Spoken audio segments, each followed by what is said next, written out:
Para nós é sempre um prazer estarmos aqui nessa casa que nos recebe sempre com muito carinho.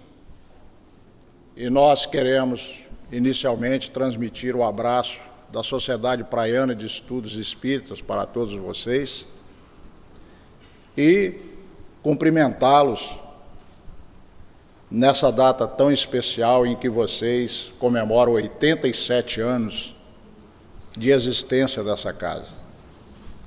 Imaginem se fosse possível algum médium trazer para nós uma estatística mostrando as realizações que foram feitas nesses 87 anos. Quantas pessoas, sejam do plano físico ou do plano já espiritual, foram beneficiadas por esse trabalho que aqui se realiza. Isso traz uma gratificação muito grande para a gente, mesmo que a gente não tenha estatística, mas saber que isso aconteceu, acontece, e se Deus quiser, desejamos, continuará acontecendo. Mas o nosso tema da noite é para falarmos alguma coisa sobre algo muito recorrente, muito comum, já muito falado, que são as dores da alma. E as dores da alma, principalmente nos dias atuais, elas estão situadas principalmente naquilo que nós chamamos transtorno de ansiedade e transtornos de humor, principalmente a depressão. Então, a nossa fala aqui hoje vai girar em torno desses transtornos, mas sem nenhuma pretensão. Ansiedade e depressão são assuntos que já estão amplamente tratados pelos especialistas, tanto da psiquiatria como da psicologia. Tem livros excelentes sobre o assunto, inclusive livros espíritas que tratam da questão. A internet hoje, com toda essa facilidade que temos aí, principalmente com esses modos modernos de pesquisa, como o Google e outros, nos permite acessar informações confiáveis, é claro que precisamos ter uma certa seleção, sobre esse assunto. Então, não há nenhuma pretensão de nossa parte em vir aqui falar sobre isso. Nós gostaríamos de colocar esse assunto, desses transtornos, sob a ótica espírita e trazer para a nossa reflexão exatamente essa mensagem que tem esse título: Influenciações espirituais sutis. Essa mensagem, vocês podem acessá-la através de um livro que talvez tenha sido pouco divulgado até agora, mas da Lavra Mediúnica de Francisco Cândido Xavier é difícil dizer qual livro que não é bom, todos eles são. Mas esse é um livro muito ignorado e traz assuntos muito importantes. Esse livro ele foi escrito em 1965, portanto, há 50 anos atrás, e vocês vão verificar nessa mensagem, que é apenas uma mensagem desse livro, o quanto ele é atual e o quanto ele pode nos confortar e nos orientar em nossas dores e nossas dificuldades. Porque, afinal de contas, quem de nós pode dizer que não sabe, nem de longe, talvez, o que seja uma ansiedade? Quem de nós pode afirmar que, pelo menos por alguns momentos, não passou por algo parecido como depressão, ainda que seja na sua colocação mais leve, digamos assim, porque nós temos graus diferentes de depressão. Então, nós vamos conversar um pouco aqui com vocês, mostrando o texto, trazendo o texto original e fazendo uma análise com vocês esperando contribuir singelamente, modestamente, com alguns corações que possam estar nos ouvindo aqui, ou pela internet, os internautas, mas quem sabe alguém possa tirar proveito, tanto quanto nós tiramos dessa lição. O André Luiz, que é o autor dessa mensagem, profundo conhecedor da dor humana, ele começa assim: sempre que você experimente um estado de espírito tendente ao derrotismo, perdurando há várias horas, sem causa orgânica ou moral de destaque, havente a hipótese de uma influenciação espiritual sutil. Os destaques aqui em vermelho são por nossa conta, não é do texto original. Então, voltando para a gente analisar, ele está dizendo que sempre, qualquer dia, qualquer momento, que nós experimentarmos um estado de espírito tendente ao derrotismo, não precisamos estar no derrotismo. Basta sentirmos que estamos entrando nessa faixa escura que ele chama de derrotismo. Se nós experimentarmos esse estado, ele pede que a gente observe se ele é momentâneo, passageiro, ou se ele perdura há várias horas. Porque muitas vezes esse estado a gente passa por ele muito rapidamente, mas muitas vezes ele fica perdurando por horas. Na verdade, nós sabemos, algumas pessoas ficam às vezes nesse estado dias, algumas semanas, e algumas meses, e algumas, infelizmente, anos.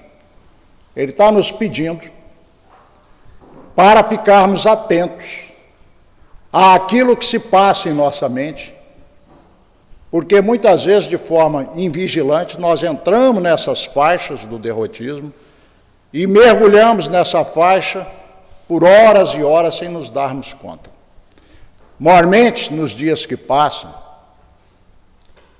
a mídia que temos aí à nossa disposição, então agora multiplicada pelos smartphones, tem veiculado notícias de cunho negativo com uma intensidade enorme. A possibilidade de entrarmos em faixas negativas de pensamento hoje são maiores que no passado. Quando nós ligamos a televisão, o que é que nós vemos geralmente? Convites quase que permanentes ao derrotismo. Observemos os nossos noticiários. São verdadeiros copos de pessimismo que nós tomamos todo dia. E é interessante, porque tem gente que gosta desse tipo de bebida. Adora essa bebida chamada pessimismo. Acordam cedo e já tomam a primeira dose no primeiro noticiário do dia, aquelas notícias maravilhosas. Costumam, ao almoçar, ligar a televisão para que tenham realmente um almoço, não é, agradável, com aquelas notícias também maravilhosas. Corrupção, roubos, mortes, vícios, coisas assim amenas, não é? Algumas pessoas não conseguem aguardar até a noite. Procuram avidamente os noticiários, né, vespertinos, em algum horário da tarde, um ou mais até, descobrem lá esses noticiários. À noite, um jornal da preferência, sempre com esse matiz. E algumas, não satisfeitas, fazem questão de só dormirem depois de ouvir o último jornal, aí por volta das 10, 11 horas, meia-noite, coisas assim. Com tanto lixo mental, você quer que saia o quê depois? Quantos de nós consegue suportar um bombardeio desse por muito tempo, sem se deixar contaminar? Observemos nossas falas, nossas conversas no dia a dia com as pessoas. O que é que nós temos veiculado? E o que é que nós temos absorvido? E depois nós estamos lá com uma doença fantasma e não sabemos de onde ela veio. Só sabemos que estamos com a doença fantasma. Que tipos de companhias nós temos atraído? É esse o alerta que ele está nos fazendo. Mas só que ele é enfático, bastam algumas horas de permanência nesse estado. Aí ele pede para você observar o seguinte: eu estou num estado derrotista já há mais de 1 hora ou 2. Tem causa orgânica que justifique isso? Pode ter. O indivíduo está dominado por uma virose, está com um mal-estar enorme no corpo. Ou uma dessas gripes ocasionais ou coisas assim. Sem falar de coisas mais graves. Então você tem uma causa orgânica que explica aquele estado de prostração, aquele desânimo e coisas assim. Mas às vezes nós não temos nenhuma dessas explicações. É um derrotismo sem causa orgânica. Aí ele pede outro exame. Tem causa moral? Aconteceu alguma coisa de grave na sua vida? Uma perda qualquer? Algo que realmente justifique? E nós vamos talvez observar que não existe nem causa orgânica, nem causa moral, mas estamos derrotistas. Aí ele pede, muito educadamente, que nós aventemos a hipótese de uma influência espiritual. Avente a hipótese de uma influenciação espiritual sutil. Ele é muito sutil na própria forma de colocar. Ora, nós espíritas sabemos pela pergunta 459 que os espíritos influenciam em nossas vidas mais do que supomos, mais do que imaginamos, segundo eles lá na resposta. Ora, se eles influenciam em nossas vidas mais do que supomos ou do que imaginamos, é porque essa influência não é nítida, ela não é clara, ela não é ostensiva, ela é sutil. Nós não nos damos conta.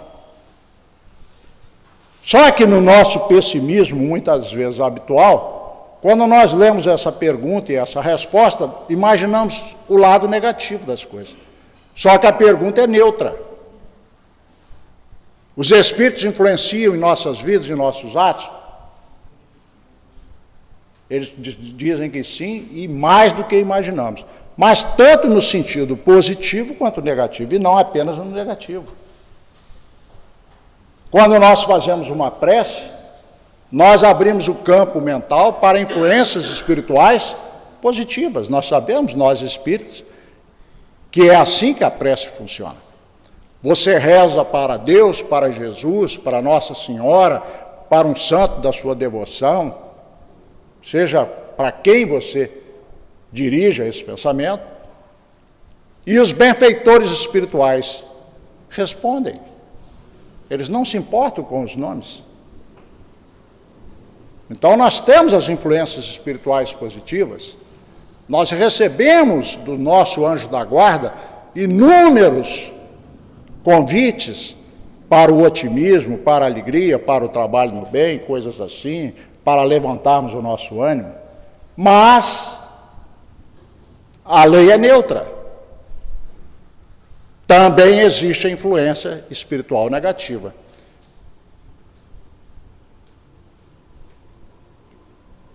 E aí nós vamos perguntar, como é que a gente faz diante disso?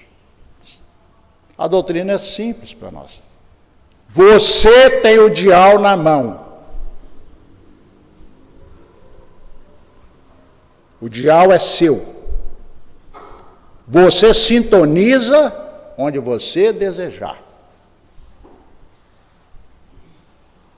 É você que determina isso. Então, os espíritos podem atuar tanto negativa quanto positivamente em nossas vidas. Vai depender da nossa sintonia.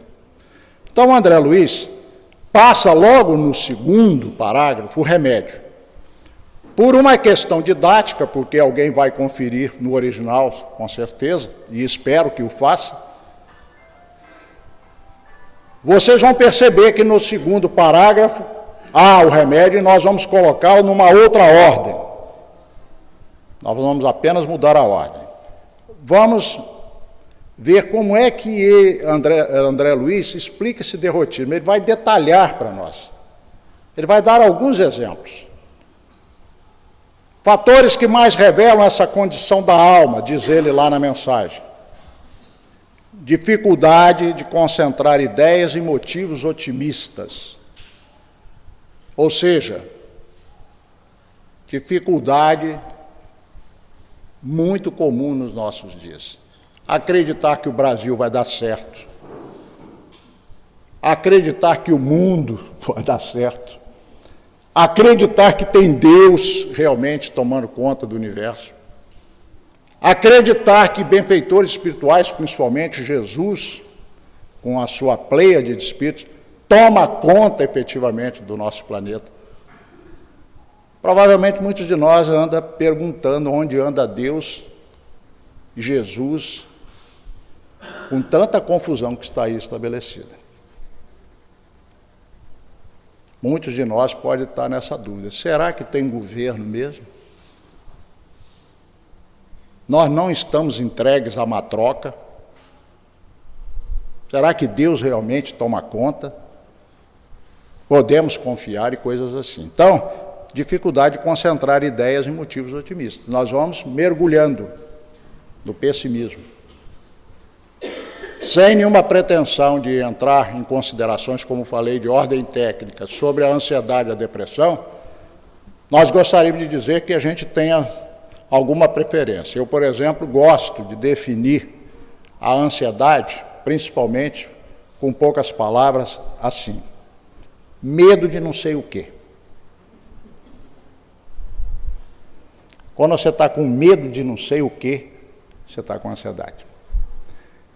A depressão, ela tem sido muito identificada com a tristeza, e ela apresenta esse quadro efetivamente. Mas o que mais caracteriza a depressão é o pessimismo, que é o que está sendo colocado aqui. Pessimismo. Nós enxergamos o mundo por uma janela escura ou cinzenta. Começamos a acreditar que nada vai chegar a lugar nenhum. Ficamos pessimistas. Não sei se os senhores sabem, mas os estudiosos da área afirmam, principalmente Norman Vincent Peale, que foi um grande estudioso desse assunto, a maioria da humanidade é pessimista. A maioria. Graças a Deus não são todos. Vocês já imaginaram se o mundo só tivessem pessimistas? Para onde que nós iríamos? O homem não teria chegado na Lua. Quando Kennedy estabeleceu como meta, em até 1969, nós pisaremos na Lua. Ele era um homem otimista e ele movimentou homens otimistas. Mas se fossem pessimistas, nada teria acontecido. Então, dificuldade de concentrar ideias e motivos otimistas. Ausência de ambiente íntimo para elevar os sentimentos em oração ou concentrar-se em leitura edificante. Para nós espíritas, isso aqui é muito comum. Porque nós temos o hábito, graças a Deus, vocês vão de concordar comigo, de fazer leituras edificantes e fazermos oração, pelo menos uma vez, quem sabe, talvez mais de uma vez durante o dia. Só que quando nós estamos no estado de derrotismo, ele diz que nós sentimos o quê? Dificuldade de concentrar o pensamento em oração. E quando vamos pegar um livro, a nossa mente roda, roda, roda, e a gente não consegue concentrar o pensamento. Quando isso estiver acontecendo, isso é sintoma de derrotismo e, consequentemente, de influenciação espiritual sutil. Todos os casos aqui estão enquadrados assim, nós estamos só sendo repetitivos. Na sequência, ele diz assim: indisposição inexplicável, tristeza sem razão aparente e pressentimento de desastre imediato. Voltando, indisposição inexplicável. De repente você sente um mal-estar no corpo que não sabe de onde nem porquê. Se ele persiste, você vai ao médico, não consegue detectar nada. Daí a expressão dores da alma. Se você pegar um indivíduo que tem um ataque de pânico, o tão conhecido transtorno de pânico, ele desenha no corpo dele sintomas tão intensos que ele não tem dúvida, eu estou infartando. Só que ele passa por todos os exames e não constata nada. E aí, ele não se convence, vai ao cardiologista, o cardiologista diz que ele não tem nada, e ele então diz, mas não pode ser. E aquela falta de ar toda que eu senti também? Então eu devo ter no mínimo um problema de pulmão. Vai para o pneumologista. Não tem nada. Não é possível. Mas eu senti uma dor intensa no estômago. Vai para o gastro e vai rodando. No final, o diagnóstico é o quê? Você não tem nada. Então, quando o indivíduo não tem nada, eles mandam o indivíduo para onde?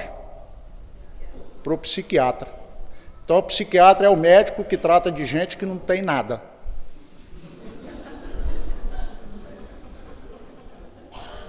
Quando não tem nada, é o psiquiatra que vai resolver. Porque a nossa medicina, cautelosamente e adequadamente, trabalha com sintomas diagnósticos. Ora, se você chega a uma conclusão que não tem nada, você não consegue nada, então o indivíduo fica perdido ali, não é? Mas o indivíduo que passa por aquilo, ele sabe que os sintomas são muito autênticos, muito verdadeiros. E essas dorzinhas que a gente costuma sentir, ora aqui, ora ali, vai mudando de lugar, a gente não sabe como que ela muda, não é verdade? E hoje nós temos a fibromialgia e tantas coisas mais. Bom, se a gente for começar a ficar nisso aqui, que hora que nós vamos terminar essa conversa? Então vamos à frente. Tristeza sem razão aparente. Então você está do nada, baixa uma tristeza. Do nada. Fala, gente, não... de repente, olha o André Luiz pedindo. Você pode ter uma tristeza momentânea. Você pode ter uma dorzinha rápida. Ele está dizendo o seguinte, sempre que você experimente um estado de espírito tendente ao derrotismo, perdurando há várias horas, pergunte se tem causa orgânica ou se tem causa moral. Se não tem, avente a hipótese da influenciação. Por quê? Porque Kardec trouxe para nós isso muito claro. Nós, embora os materialistas insistam em não aceitar, eles não vão mudar a lei da natureza que Deus estabeleceu. Nós vivemos na interação de dois planos, o plano físico e o plano espiritual. Aceitemos ou não, é assim que funciona. Gostemos ou não, é assim que funciona. Ignorar isso traz um prejuízo enorme para nós, porque nos lança na invigilância, a que Jesus tanto se refere. Mas vamos em frente. Então, tristeza sem razão aparente. Você não sabe por quê. Simplesmente baixou uma tristeza. E pressentimentos de desastre imediato. É interessante que esse livro é de 1965, 50 anos já, super atual, e aqui André Luiz está falando exatamente de uma doença que seria conhecida mais tarde com o nome de síndrome de pânico ou transtorno de pânico, que dá exatamente isso, pressentimento de desastre imediato. Onde uma das sintomatologias é você passa a ter medo do próprio medo. Você tem uma crise, primeira, de medo tão intenso, uma descarga psicossomática tão violenta, que você passa a ter medo de ter outra crise. E aí você entra num círculo vicioso, chamado ansiedade antecipatória. Medo de sentir medo. E fica preso nesse circuito. Todas essas questões não são simples. São complexas e podem ter várias explicações. Nós estamos trazendo aqui, como falamos no início, a contribuição da doutrina espírita para que nós não fiquemos adstritos a apenas à explicação de ordem emocional, psicológica, mas também abrir uma janela para a influência espiritual. E não ficar também colocando tudo à conta de influência espiritual. Mas entender que essa é uma das possibilidades. O que acontece de fato é que tudo que possa vir do mundo espiritual sobre nós precisamos estar em sintonia, ou seja, nós é que convidamos. Mas a verdade é que se você tem uma autoestima baixa, você emite uma onda mental de autoestima baixa, diversos espíritos podem entrar nessa mesma sintonia e aí você vai ter essa autoestima potencializada. Esse mal-estar potencializado. Se você entra nessa faixa da tristeza, às vezes por um desgosto próprio, você pode ter essa tristeza potencializada por conta dessas superposições de ondas mentais. É algo que a doutrina está muito claramente colocando para nós. Aborrecimentos e manifestos, por não encontrar semelhantes ou assuntos sobre quem ou o que descarregá-los. Já sentiram isso? Você está aborrecido e não sabe por quê. Engraçado, eu estou com uma sensação estranha, estou aborrecido, estou chateado, mas não sei por quê. Você não sabe a que atribuir. Só sabe que sim, está sentindo isso. Os médiuns, principalmente, as pessoas que têm uma potencialidade maior, porque todos somos médiuns num grau qualquer, mas aqueles que têm isso no potencial maior, sentem isso com muita intensidade. Interferências de ideias na sua mente que não sabe de onde vem. Tá? Muito bem. Na sequência, ele vai dizer assim: pessimismos subreptícios, irritações surdas, queixas, exagero de sensibilidade e aptidão a condenar quem não tem culpa. Vamos por etapa. Pessimismo subreptício. Parece ser a mesma coisa que já analisamos, mas aqui está dando um outro ângulo da questão.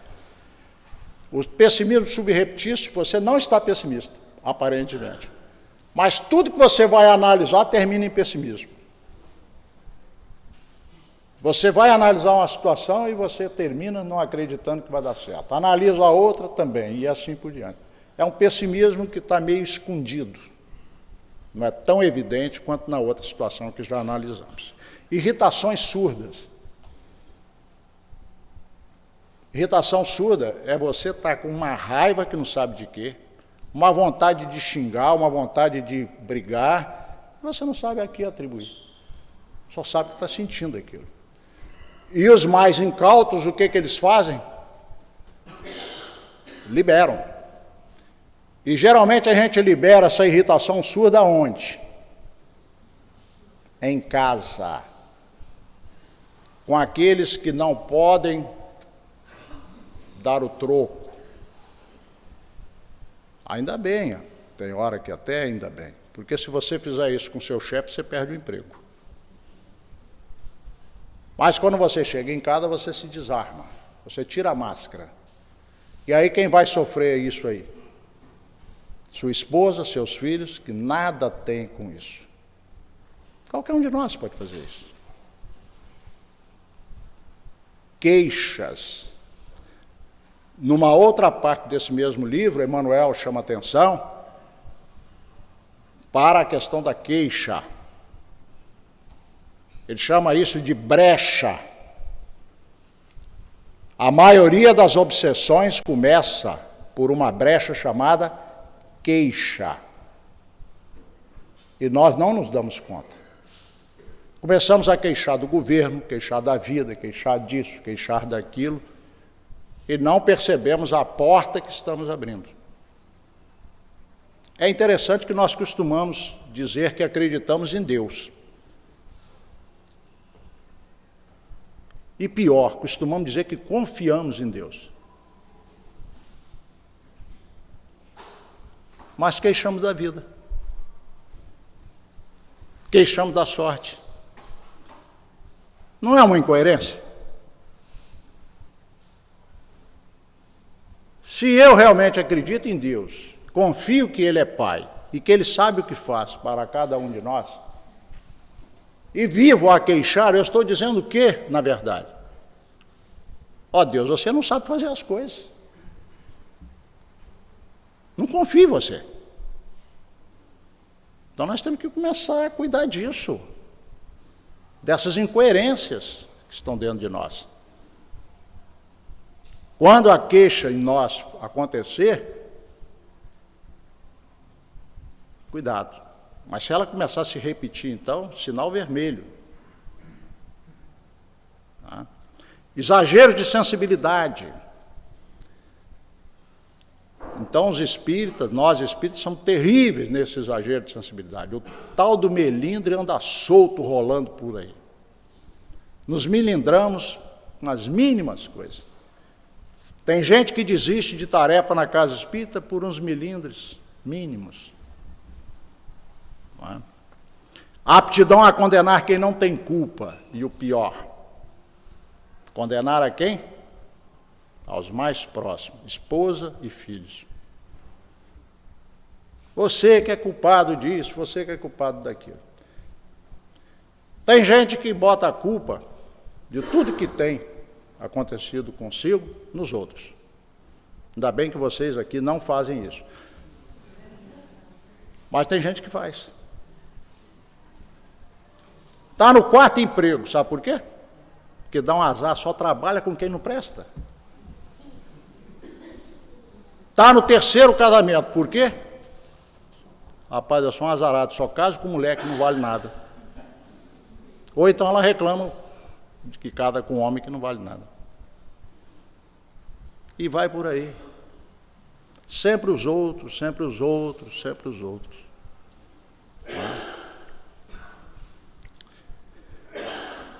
Vamos em frente. Se eu parar para começar a contar caso aqui, não dá certo. Vamos embora.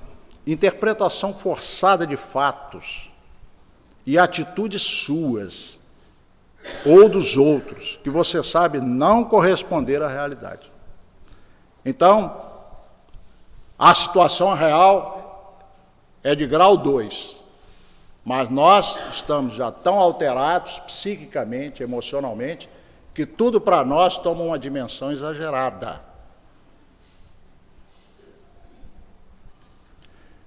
Viktor Frankl é um psiquiatra austríaco fantástico. Ele escreveu um dos livros dele, chama-se Em Busca de Sentido. Vale a pena ler, recomendo. Ele conta a sua história num campo de concentração, naquele campo de concentração de nome suave, que todos nós já ouvimos falar, Auschwitz. Contar a história dele aqui não é permitido, o tempo não vai permitir que a gente faça isso. Mas ele diz que existem pessoas que têm vocação para o desespero. Será que nós estamos enquadrados nisso? Ou podemos estar nessa situação, pelo menos como ele está dizendo aqui? Uma coisa que tem peso 2, nós damos peso 7, peso 8.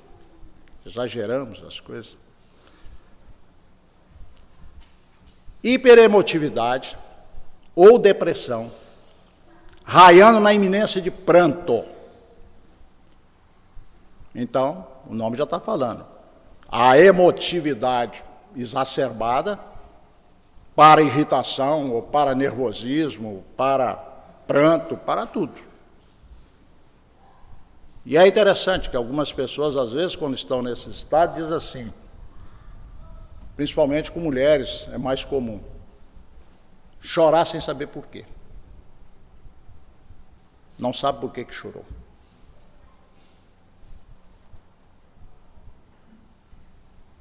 É engraçado que Chico fala que um dos sintomas de mediunidade é isso. Ele está falando de médiuns que precisam ir para a reunião mediúnica? Não, ele está dizendo simplesmente de pessoas que têm uma sensibilidade um pouco mais acentuada, que têm essas aproximações das quais não se dá conta e entra nesses estados alterados e não sabe como sair deles. E também não sabe nem explicar por quê. Ânsia de investir-se no papel de vítima ou de tomar uma posição absurda de automartírio. É extremamente comum. Você vê uma pessoa deprimida, olha para a cara dela. Você fica morrendo de pena. É uma vítima do mundo. Geralmente. Não estamos aqui fazendo julgamento, mas é um fato que precisa considerar. No entanto, todos os especialistas afirmam a mesma coisa. Por trás de um deprimido,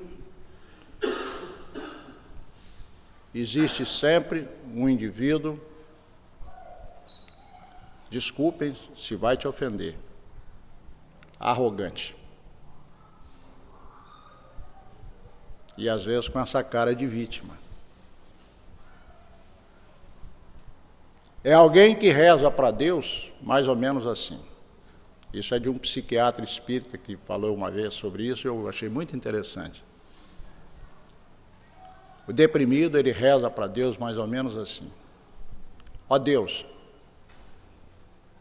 ou você me dá a vida que eu quero, ou eu não quero a vida que você me dá.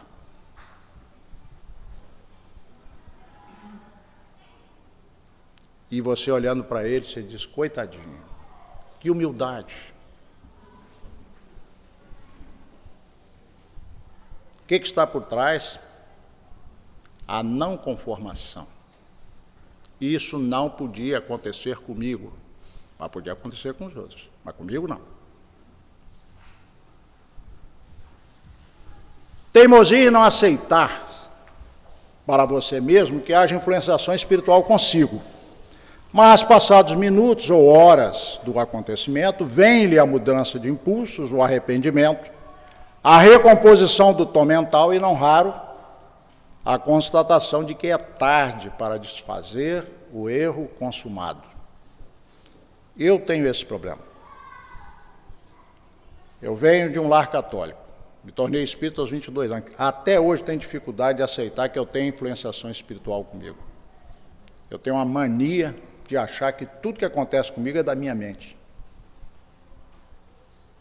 Até hoje. É assim. E ele está dizendo que esse é um dos tipos de derrotismo. Porque se eu me recuso a admitir que possa ser uma influenciação espiritual, eu não tomo certas providências. E os determinados espíritos vão fazer tudo para que a gente continue pensando assim. Porque se você se der conta de que você está sendo vítima de uma influenciação espiritual, você vai tomar alguma providência, não vai? Então, os mais sutis são os mais perigosos, mais ardilosos. Você não admite. No entanto, você recompõe o tom mental e, de repente, aquilo some como mágica. Como é possível isso? É o que ele está falando aqui. O tempo não permite, a gente tem que andar. São sempre acompanhamentos discretos e eventuais, por parte do desencarnado e imperceptíveis ao encarnado pela finura do processo. Ele não está falando de obsessão instalada. Ele está falando de influenciação espiritual. Então o processo é sutil.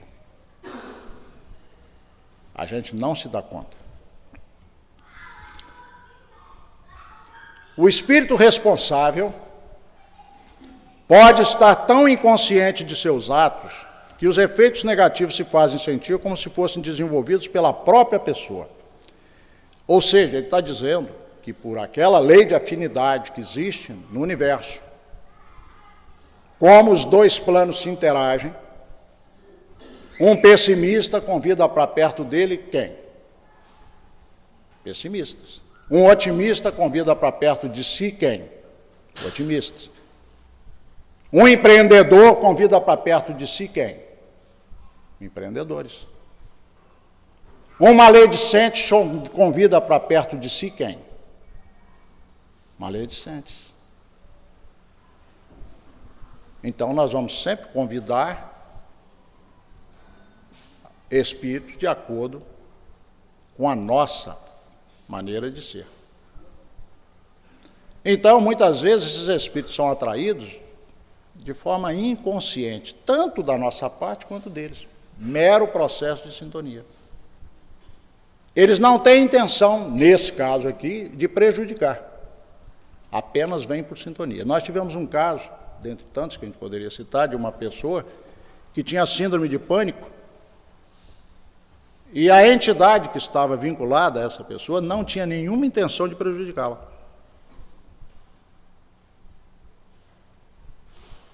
Era tão medrosa ou mais medrosa do que a própria pessoa que estava sofrendo de pânico. Então, um medroso atraiu o quê? Outro medroso. Potencializar o medo, e aí a coisa fica, às vezes, dramática. Muito bem. Mas só que, às vezes, a influência não é inconsciente da parte de quem o faz. Então, ele lembra que, quando o influenciador é consciente, a ocorrência é preparada com antecedência e meticulosidade, às vezes dias e semanas antes do sorrateiro assalto, marcado para a oportunidade de encontro em perspectiva, conversação, recebimento de carta, clímax de negócio ou crise imprevista de serviço. Então, ele está dizendo que nós podemos sofrer essa influenciação por espíritos que não têm nenhuma queixa direta contra nós. Foi apenas uma questão de sintonia. Mas nós podemos sofrer influência de espíritos que fazem isso de forma consciente e preparam verdadeiros assaltos. Sabe que você vai ter um encontro difícil e lá você vai perder a sua calma. E é lá que ele vai pegar. E eles sabem fazer isso. Eles conhecem isso. Sabem em que momento você poderá estar mais suscetível à ação deles. Senhores, essa situação a gente precisa refletir. Obsessores se alimentam de uma coisa chamada ódio. Toda vez que nós entramos em irritação, não precisa ser ódio, nós entramos na faixa deles. Nós facilitamos. São coisas que o Espiritismo veio mostrar para nós. Então, esse cuidado que ele está chamando aqui. Não se sabe o que tem causado maior dano à humanidade. Se as obsessões espetaculares, individuais e coletivas, que todos percebem e ajudam a desfazer, ou isolar, ou se essas meio-obsessões de quase obsidiados, desapercebidas ou despercebidas, contudo, bem mais frequentes, que minam as energias de uma só criatura incauta, mas influenciando o roteiro de legiões de outras. Então, aqui ele lança um termo novo. É engraçado que Kardec trouxe termos importantíssimos à questão da obsessão. André Luiz acrescentou a essa lista de Kardec um tipo de obsessão que a gente não suspeita, que ele chama de vampirismo. E aqui ele acrescenta um outro tipo, a meio-obsessão. Uma vez nós fizemos uma palestra, há muitos anos, falando da meio-obsessão, e uma companheira muito zelosa dos princípios doutrinários me cercou na porta. Quando eu estava saindo, ela disse: Eliomar, que história é essa? Você agora deu para inventar termos? Falei: eu? Que história é essa de meio obsessão? Nunca vi isso em lugar nenhum. De onde você tirou isso? Eu falei: do livro Estude Viva, Influenciações Espirituais Sutis. Está aqui. Eu tenho autoridade para criar termos dentro da doutrina espírita? Nenhuma autoridade. Mas André Luiz tem. Principalmente vindo de uma fonte que a gente conhece tão bem. Então, meio obsessão. Não chega a ser uma obsessão. De quase obsidiados. Só que ele diz uma coisa interessante. O obsidiado, ele chama atenção. Se você tiver um indivíduo subjugado, num grau elevado, ele chama atenção. Todo mundo sabe. Ele já não levanta da cama, não sai de casa. Não consegue mais fazer coisas mínimas. Escovar um dente, tomar um banho. Então você sabe. Agora, o meio obsidiado, não, você não sabe. É qualquer um de nós rodando por aí.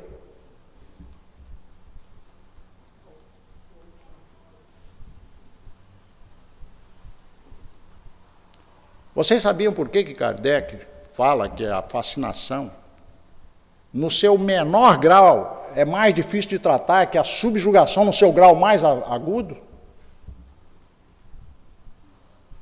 Olha que coisa impressionante, Kardec fala isso. É mais fácil você tratar uma subjugação no grau mais agudo, que é a possessão, que ele também admite, está lá no livro A Gênese. Observem lá que ele revê seu pensamento sobre a subjugação, lá no livro A Gênese. E ele diz isso. É mais fácil tratar o caso mais agudo, ou mais difícil de subjugação, do que tratar o caso mais simples de fascinação. Por quê? Porque o fascinado não pede ajuda. O fascinado não sabe que ele está precisando de ajuda. O fascinado num grau bem elevado, todos nós também identificamos. Geralmente classificado pela psiquiatria como esquizofrênico, oligofrênico, ou coisas assim. Então é fácil.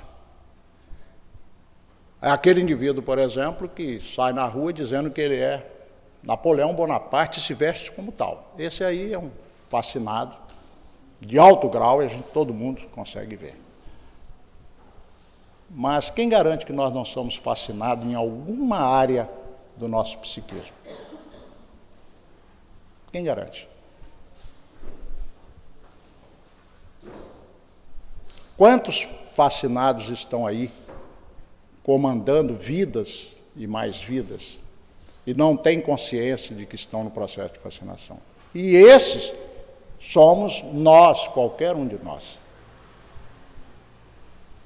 Então ele está chamando a atenção dessas coisas. O problema é que quem sofre a obsessão espetacular pede ajuda e pode ser socorrido. Esse outro não pede e pode atrapalhar multidões. É só olhar a história, senhores. De famílias, de empresas, de comunidades e de grandes comunidades. Quantas desavenças, separações e fracassos não surgem assim? Em família, mais uma vez repetindo, famílias que se desestruturam por conta disso, lares, empresas e, pasmem, casas espíritas também. Mas vocês não têm os espíritos? Não têm os protetores? Como é que isso acontece? Mas acontece. Estude em sua existência. Olha o convite do André Luiz para a gente fazer hoje mesmo. Estude em sua existência se nessa última quinzena você não esteve em alguma circunstância com característica de influenciação espiritual sutil. Estude e ajude a você mesmo. Eu vou fazer um teste aqui. Por favor, não me leve a mal. Quem nunca sentiu nenhum desses sintomas de derrotismo que nós estudamos aqui, por favor, levante a mão. Quem nunca sentiu?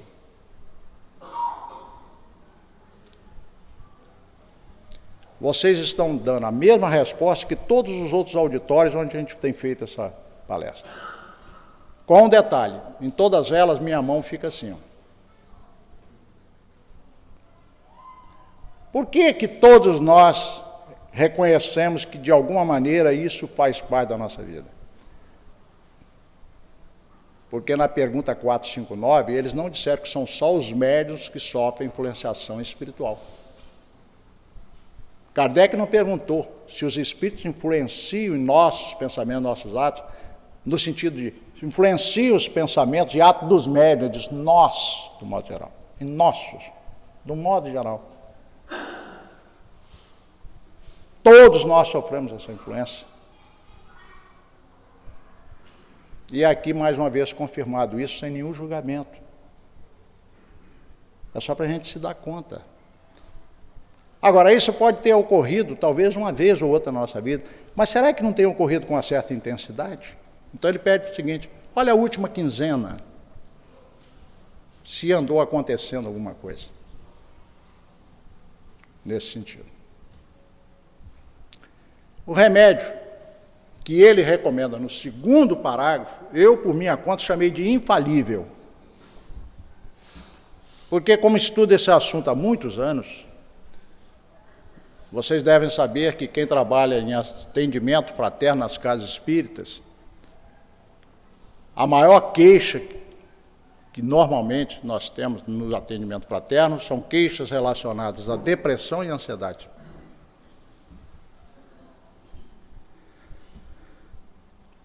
E aí a gente é obrigado a estudar. Livros espíritas, não espíritas, especialistas de todas as áreas.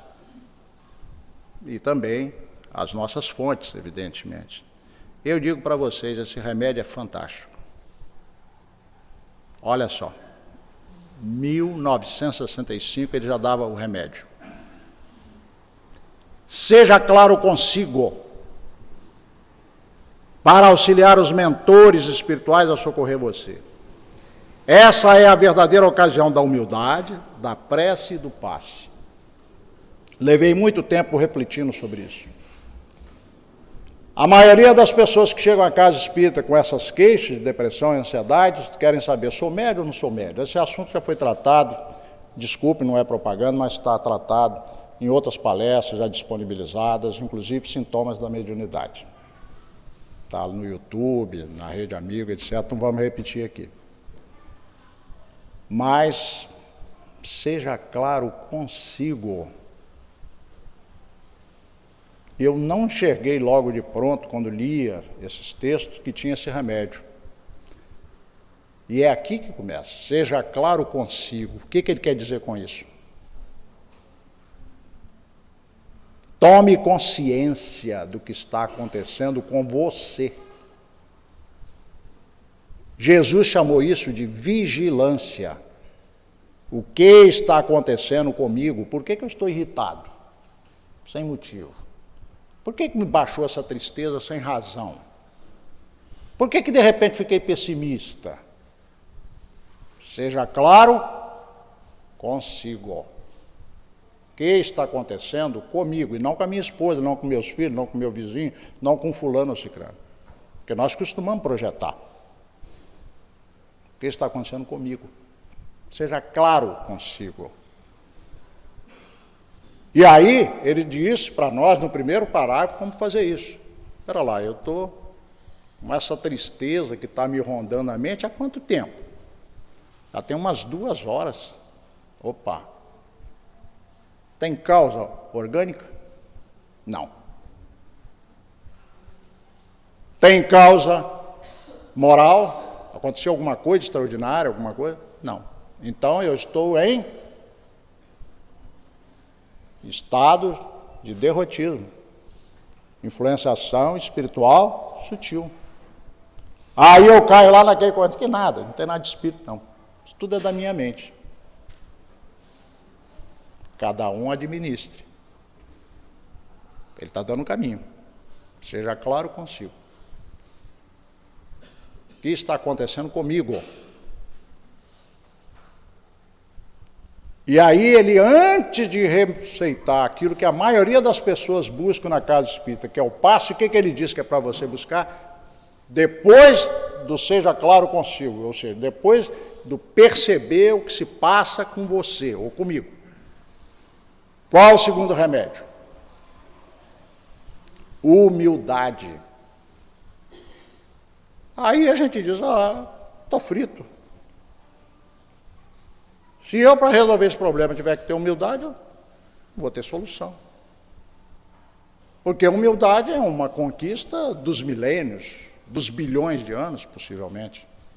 Mas aqui num sentido mais alcançável. Ele diz o seguinte, não brigue com isso. Aceite que isso esteja acontecendo. Não brigue com isso. E nós brigamos. E como brigamos? E precisamos descobrir como nós fazemos isso. Então, a humildade. Aí ele recomenda o terceiro remédio, a prece. E depois o passe. A experiência, pelo menos minha, tem mostrado que se a gente fizer bem o primeiro passo, seja claro consigo, tomar consciência do que se passa, fizer bem o segundo caminho, que é a humildade, e fizer bem o terceiro, que é a prece, dificilmente vai precisar do quarto remédio. Dificilmente. A não ser que esteja num quadro mais agravado. Aí você vai para o quarto remédio. Só que tem pessoas que buscam as casas espíritas nessa situação e só querem prece, passe, prece, passe, prece, passe, prece, passe. Não aceitam fazer o primeiro nem o segundo caminho. E aí não saem da dificuldade. E aí, o que eles costumam fazer? Vou arrumar um centro mais forte, que esse centro aqui é muito fraco.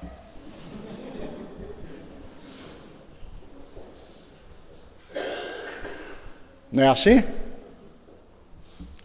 Agora eu pergunto aos senhores, ele está dizendo que a pessoa tem que ir para uma reunião de desobsessão?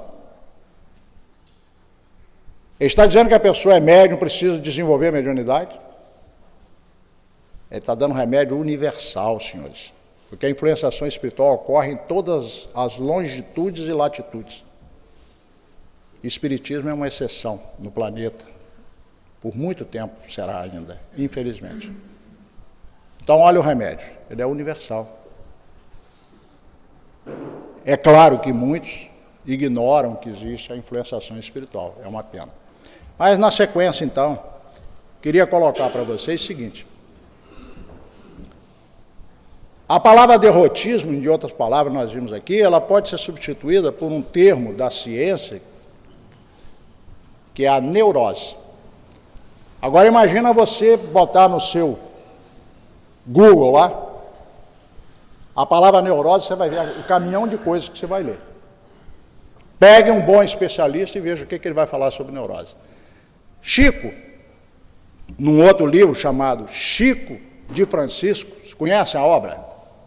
Se não conhece, estão perdendo. Que obra extraordinária. Estou fazendo propaganda de 2 livros, Estude Viva e Chico de Francisco.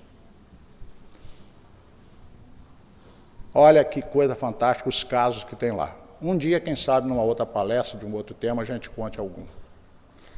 Mas na parte mais final do livro, tem lá, Conversas do Chico e Emanuel. Olha que coisa engraçada. Quer dizer que o Chico, de vez em quando, senta lá e fala assim, Emanuel, senta do lado de lá, senta aí, vamos bater um papo. Aí ele faz um cafezinho, aquele pãozinho de queijo, não sei como é que Emanuel come pão de queijo e toma café, mas eles batem lá o papo deles. Aí ele resolve perguntar algumas coisas para Emanuel. Então ele ouve o pessoal ficar falando muito desse negócio de neurose, neurose, neurose, ele foi para Emanuel e disse assim, o que é neurose? Olha, vocês imaginem a capacidade do Emanuel, um espírito da hierarquia do Emanuel. Sabe o que ele poderia falar com Chico? Pega lápis e papel, vamos escrever um livro. Tem competência para isso, na hora. Sabe o que ele respondeu? Olha só. Impaciência nossa ou falta de resignação. Ponto. Coisa de gente grande. Então quer dizer que para os espíritos elevados, depressão, ansiedade, toque, bipolaridade, o nome que você quiser, é o quê? Impaciência nossa, ou falta de resignação, aceitação. Ele está dizendo que o remédio para nossas neuroses, todos nós somos neuróticos num grau qualquer, é a paciência e a aceitação da vida como ela é, das pessoas como elas são, e a aceitação de nós mesmos como nós somos. Fácil de falar, difícil de fazer, mas precisamos. É o remédio. Aí o Chico, tinha ouvido falar também, muito, o pessoal fala, esquizofrenia e essas coisas todas. Ele resolveu fazer uma pergunta simples. O que é o louco?